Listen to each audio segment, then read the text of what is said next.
The question is, why is it that over here it is actually the person looking for a job that has to pay the recruiter? And well, the other thing was, if it is the case that they are also not allowed to ask the worker for money in order to get a job, why is it not enforced then?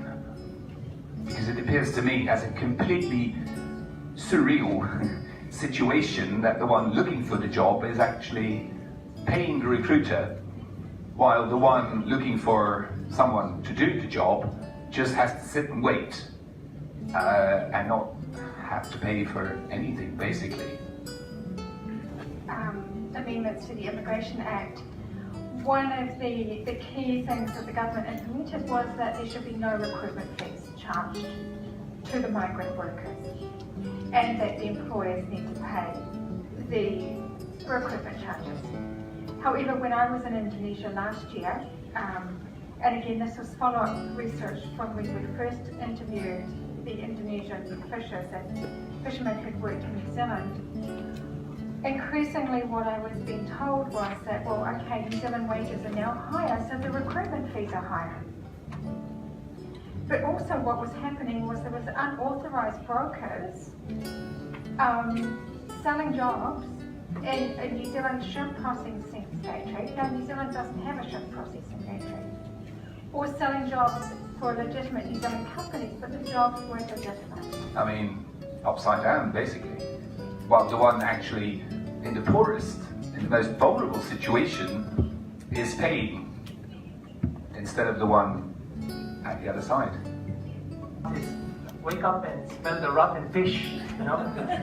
Reality is really very different from what you find on paper and in ILO conventions and conference tables from what's happening on the ground. But the long response here is that it's true, you know, it should be the employer who should pay for everything because it's the employer who needs the workers. And that's provided for in international conventions. But it's also true that you find in many source countries workers who are desperate for work, desperate to find a job. And this is what is exploited by these scrupulous recruitment agencies who pit workers against other workers to find and for them to charge a fee. In the beginning, there were no such fees charged upon the workers. But as the competition grew among the workers, more and more workers now want to find jobs in these countries.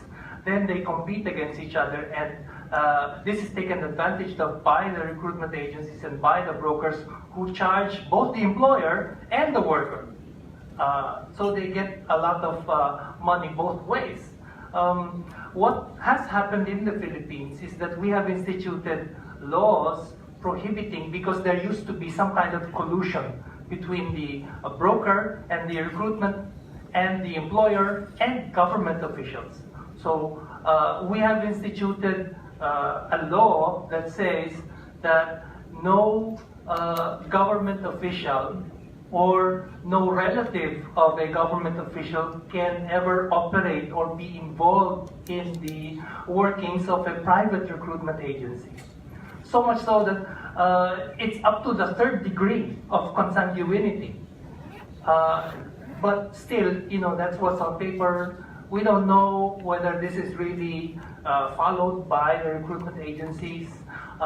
In fact, the reports that we're getting is that the recruitment agencies still operate under the protection, supposedly, of government officials, because government officials have also an interest to play in this scheme of having workers go abroad because they send back remittances and so on. The other thing to think is that there's formal employment agencies or recruitment agencies, and then there's a whole series of levels of facilitators to access this system or to facilitate certain stages of this process in getting the right documentation, making sure you've got a passport, having a health certificate, clearances. So there's that complicated system has to be navigated, and people provide services in order to help migrants navigate that system in order to access that job market.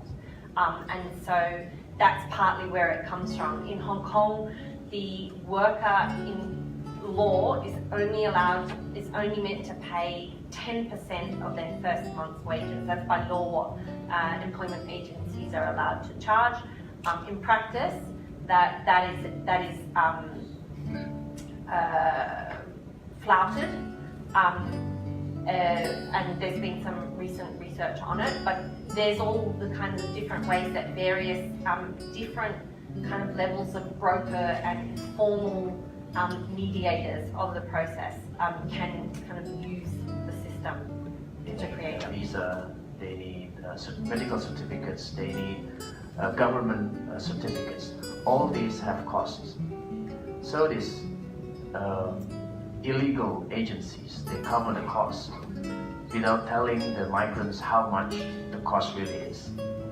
So they cover it, and sometimes when, for example, one migrant, he or she did not pass medical certification, so these agencies, they need to find illegal means, like forgery or whatever it is, to make sure this person leaves the country.